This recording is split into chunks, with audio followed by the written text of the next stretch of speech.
एक बहुत बड़ा मसला जो आजकल हम अपनी बैसियत कौम चिश्ती साहब फेस कर रहे हैं वो ये कि मिसाल दे रहा हूँ, मिसाल दे के समझाता हूँ ताकि थोड़ी सी तमहीद बन जाए कि हमने हमेशा से सुना कि उलमा जो है वो उलमा हक़ भी होते हैं और उलमा सू भी होते हैं। अब ज़िंदगी गुजर गई, आज तक किसी ने बताया ही नहीं कि उलमा सू कौन से वाले हैं। हर कोई हक़ ही है, तो फिर सू का लफ्ज़ किसने ईजाद किया होगा?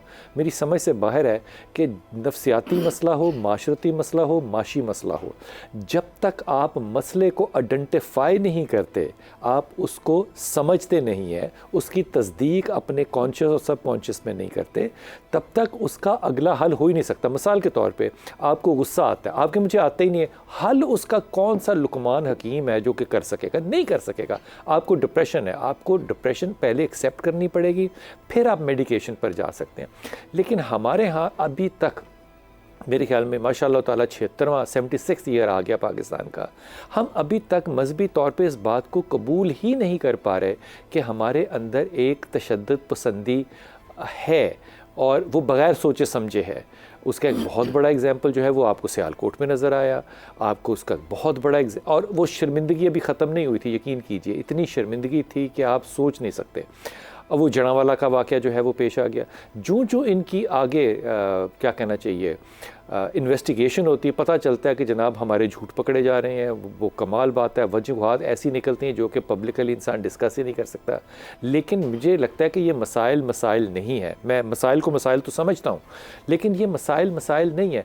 असल मसला ये है कि हम इस बात को रिकग्नाइज़ नहीं कर रहे कि हम अपने इन अदारों को, हम अपने इन लोगों को, हम अपने इन जगहों को अदम बर्दाश्त का मंबा समझते ही नहीं है। हम इसको इनफरादी समझते हैं। मुझे सही कह रहा हूँ, मिनट का मौका दीजिए। हम बड़े मजहबी तो बनते हैं, ऐसे मामलात में कुरान जैसी रहनुमाई जब हमारे पास मौजूद है, कुरान फरमाता है वकानल इंसान शयीन उजूला, इंसान बड़ा जल्दबाज है। तो इससे बचने, अब पता चल गया कि अगर कोई ऐसा वाक़या हो जाए, जल्दबाजी शैतान का काम है, तो उससे पहले कोई डिसीजन लेने से पहले, रिएक्शन करने से पहले आप जल्दबाजी से बचें। फिर कुरान फरमा रहा है वकानल इंसान शयीन, ज़्यादा झगड़ालू है, लड़ाका है, टेम्परामेंट की कमी है। कुरान जब फरमा रहा है तो फिर सोच समझ कर आप रिएक्ट करें, सोच समझ कर तहकीक करने के बाद कोई बात जो है ना वो मेरे जहन से निकल ना जाए। लियाकत, मुझे एक लम्हा दीजिएगा।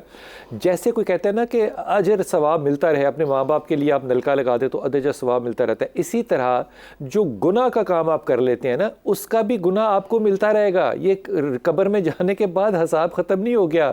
जो गलत काम करके जाएंगे, मिसाल के तौर पर आपने गलत मैसेज शेयर कर लिया, अगर आपके मरने के बाद वो मैसेज शेयर होता रहेगा ना, तो यकीन कीजिए वो कब्र आसान नहीं होगी। खुदा के वास्ते उलमा इकराम से दरख्वास्त करूँगा, और मंडे वाले दिन इंशाल्लाह इस पे प्रोग्राम भी करेंगे कि अपने आप को रिकग्नाइज करें, फिर पहला कदम उठेगा। 76 सालों में कदम नहीं हम उठा सके, अब दुआ है। जी अस्सलाम वालेकुम कॉलर लियाकत जी। वालेकुम अस्सलाम जनाबी अली जी। ऐसा मेरा एक दोस्त है, मोहम्मद अरशद नाम है उसका, वालिद का नाम मोहम्मद अशरफ है। मोहम्मद अरशद का वालिद है मोहम्मद अशरफ जी, और वालिदा का नाम बशीरा बीबी है। तो अच्छा, असल में ये बीमार रहता है और कमजोर सा है, तो इसके लिए कुछ क्या बीमार क्या है अरशद बेटा, बताना जरा। कमजोर सा रहता है, बस ऐसे ही कभी कुछ होता रहता है। कभी कुछ से क्या मतलब है? अक्सर बीमार, बुखार वगैरह रहता है या जोड़ दर्द करते रहते हैं, इस तरह का मामला था उसका। कितनी उम्र है अरशद? तकरीबन 28 साल है। मैरिड है? मैरिड था, फिर अब तलाक हो गई है। अच्छा, मैं इसके दो मामला जो है ना, अब मेरे ख्याल में ये जो मामला है, इसको मेरा ज़ाती ये ख्याल है, मैं क्योंकि डॉक्टर नहीं हूँ इसलिए मैं बात को बहुत ही एहतियात से और डर के कहता हूँ, क्योंकि कोई भी ऑब्जर्वेशन आ सकती है। इसका लेवल ऑफ स्ट्रेस और एंग्जाइटी बहुत ज़्यादा है, इसलिए मुझे लगता है कि इसके अंदर IBS का बहुत शदीद प्रॉब्लम है, जिसकी वजह से इसकी जो बड़ी आंत है उसके अंदर सोजिश होगी अगर ये अपना डायग्नोज करवाएगा, लेकिन करवाए। और मैदा इसका जो है वो बहुत कमज़ोर है। आने वाले वक्त में जो 2-3 चीज़ें प्रोड्यूस हो सकती हैं, उनमें एक IBS, इरिटेबल बाउल सिंड्रोम, दूसरा इसको आर्थराइटिस की तरफ ये मामला जा सकता है, क्योंकि स्ट्रेस बहुत लेने वाला है। अगर तो इलाज करवाना चाहे तो ज़रूर करवाए। IBS का करवा लेगा, आर्थराइटिस भी डिले हो जाएगा। इसकी एज नहीं है कि इसको इस तरह की चीज़ें हों। लेकिन अगला काम जो है वो किडनीज़ का है कि वो किडनीज़ के ऊपर भी इसका इफ़ेक्ट आएगा। ये एहतियात करनी चाहिए। सही रहने के लिए ज़हनी तौर पे मेडिकल ट्रीटमेंट अलग पैरेलल करानी चाहिए। सही रहने के लिए इसको आयत करीमा की ला इलाहा इल्ला अंता सुब्हानका इन्नी कुन्तु मिनज़ ज़ालिमीन और ला हौला वला कुव्वता इल्ला बिल्लाह, ये 2 तस्बीहात जो हैं ये 24/7 अगर सो नहीं रहा तो हर वक्त पढ़े, और ख़ास तौर पे आयत करीमा अपने पेट पे अपनी नाफ पे हाथ रख के पढ़े। जी अस्सलाम वालेकुम आरिफा। आसिफा जी मेरा बेटा। जी सलाम सर। वालेकुम सलाम। अच्छा, मैंने 2 छोटे छोटे से सवाल ही हैं। बिस्मिल्लाह। एक सवाल ये है कि मैं ना घर में अकेली होती हूँ, मतलब काम मेरे पास बहुत ज्यादा होता है, तो मैं चाहती हूँ कि मुझे कोई आप ऐसा दृश्य बताएं कि मैं चलते फिरते काम करते हर काम करते ना वो मेरी जुबान पे हो, कोई अच्छा छोटा सा हो हिसाब किताब, मतलब एक तो दुरूद इब्राहिम होता है ना पूरा पढ़ा जाता है। जी जी। वो होता नहीं, तो कितना मैं पढ़ूं कि मतलब मेरी काम करते भी चलते फिरते भी वही हो। अच्छा। और दूसरा भी कर लूं साथ ही। जी जी फरमाइए। और दूसरा सवाल ये है कि मेरा बेटा है, उसका नाम है नादिर रजा। मेरा नाम तो आस्था, उसका नाम नादिर रजा। उसकी कहीं बात चल रही है, कभी वो चल पड़ती है, कभी रुक जाती है, कभी अब कुछ ना मेरी समझ में नहीं आ रहा। मेरी प्यारी बच्ची का नाम बताना। बच्ची का नाम मदीहा है और उसकी माँ का नाम सलमा है। अच्छा, कोई और रिश्ता नहीं है नादिर के लिए? नहीं, वो जरा पसंद करता है बस, लेकिन इतना भी नहीं करता, दरमियाना सही है। मेरे ख्याल में नादिर से कहो कि कहीं और देखे, ये ज़्यादा बेहतर होगा। ये नहीं कि वो बच्ची बुरी है, बच्ची बहुत अच्छी है, लेकिन नादिर के साथ कॉम्बिनेशन में नादिर इसको के साथ ये पीसफुल रिलेशनशिप आइंदा ज़िंदगी में नहीं रहेगा। नादिर की तरफ से होगा, पीसफुल रिलेशन नहीं होगा। नहीं, बिल्कुल उल्टी बात है ये।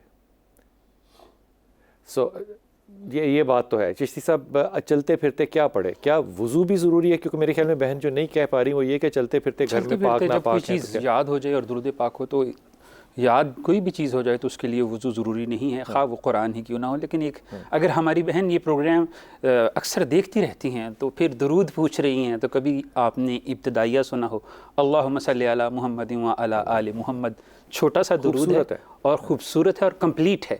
आप ये भी पढ़ लें तो ये भी अल्लाह के नबी और उनकी आल पर सलामती और दुरूद है सल्लल्लाहु अलैहि वसल्लम। ये भी पढ़ा जा सकता है, ये सबसे छोटा है, लेकिन सल्लल्लाहु अलैहि उसके साथ वो आल का जिक्र ज़रूर करना है। बाज़ लोग ऐसे भी करते हैं सल्लल्लाहु अलैहि वसल्लम, ऐसा नहीं, सल्लल्लाहु अलैहि वसल्लम फिर पूरा होगा, क्योंकि आल साथ में होगी। पहले बैत पे आपने दुरूद पढ़ना है, आल होगी तो मज़ा। चलते फिरते पढ़िए, सबसे अच्छा है। और अपने स्ट्रेस को कम करने के लिए ना अरफा, वो लाहौल की तस्बीह पढ़ा करें, ला हौला वला कुव्वता इल्ला बिल्लाह, यहाँ तक बस। जी अस्सलाम वालेकुम बेटा। जी अनम गुजरांवाला। वालेकुम सलाम। जी अस्सलाम वालेकुम। वालेकुम सलाम। जी सर, मैं अनम बात कर रही हूँ।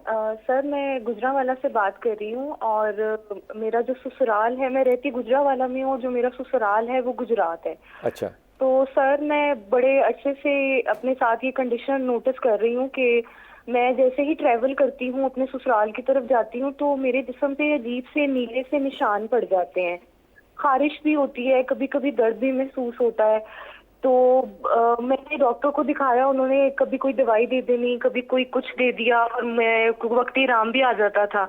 लेकिन अब मैंने किसी ने मुझे कहा कि ये ना जादू का हो सकता है, तो मुझे तो पहले यकीन नहीं आया। फिर मैं गई किसी के कहने पे कहीं, तो उन्होंने कहा कि जी आप पे जादू ही है।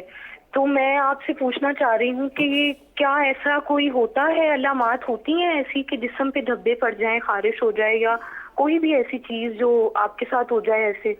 अच्छा ये बेटा ज़रा सुनना, मैं चिश्ती साहब क्या जब जाती हैं ससुराल जाती हैं, इनके शहर चेंज करती हैं, तो वहाँ पे इनको ये सिलसिला हो जाता है? देखें, जादू जो बुनियादी तौर पर यही है कि ऐसे अमाल किए जाते हैं इरसाल हवातफ़ के ज़रिए से। वो क्या चीज़ है? इरसाल हवातफ़ ये होता है कि ऐसी पढ़ाइयाँ जिनकी वजह से ऐसे ताकत पैदा हो जाती है या मुवक्किल पैदा हो जाता है, या उनकी तासीरात ऐसी हो जाती हैं कि कोई शख्स एक इलाका चेंज करके दूसरे इलाके में या ससुराल में जाता है तो उस पर असरात वारिद होना शुरू हो जाते हैं। का होना ज़रूरी नहीं है, कोई करने वाला इलाका चेंज करते ही शुरू हो जाते हैं। जैसे हम कहते हैं कि जी इसका सफ़र बांध दिया है, तो ऐसे मामलात हो जाते हैं। और ये इसलिए होते हैं कि कुछ लोगों को अजियत पहुँचाना चाहते हैं। हसद है ना, तो हासिदीन ही ये ऐसे लोगों के पास जाते हैं, दूसरों का तमाशा। और इसके लिए मेरी बहन आपको मैं एक बेहतरीन मशवरा देना चाहूँगा, आप सूरह साफ़ात है कुरान मजीद में, सूरह साफ़ात की पहली 10 आयात और सलामुन कौलम मिर रब्बिर रहीम, सलामुन कौलन मिन रब्बिर रहीम सूरह यासीन से है।